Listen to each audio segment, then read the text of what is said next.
Сәлем достар, бүгінгі видео шеберлік сыныбында газеттен жасалған түтікшелерді түстерге қалай бояу жөнінде тоқталатын боламыз.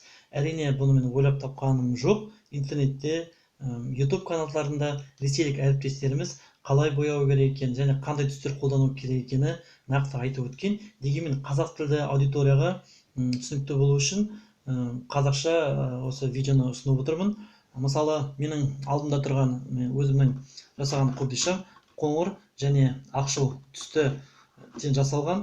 Бұл түсті шығару үшін мынандай маркаларды қолдандым.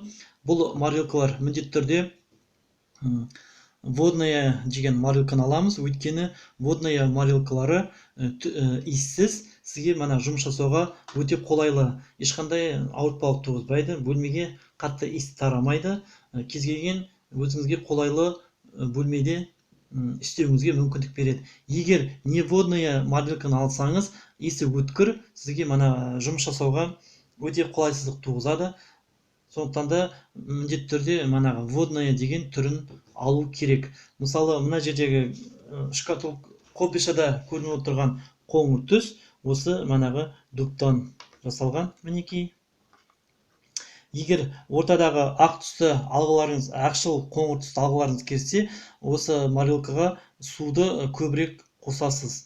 Сол кезде осындай түстер шығады. Бұдан да ақшылдау алғыңыз келсе, суын көбірек қосып, марканы аз қосып, өзіңіздің қалаған түсіңіз шыққанша жасай беруге болады. Содан кейін шатаспас үшін өзіңізге түсті батырып,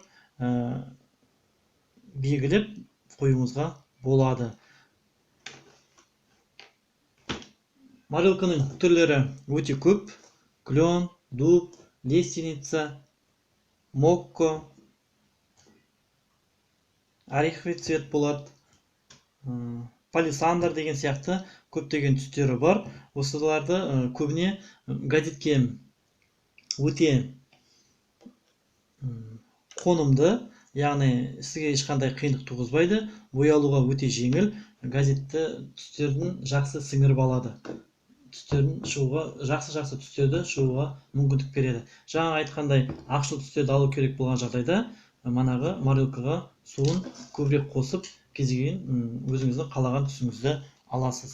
Мысалы, мына түс лиственница деп аталады. Мінекей лиственница.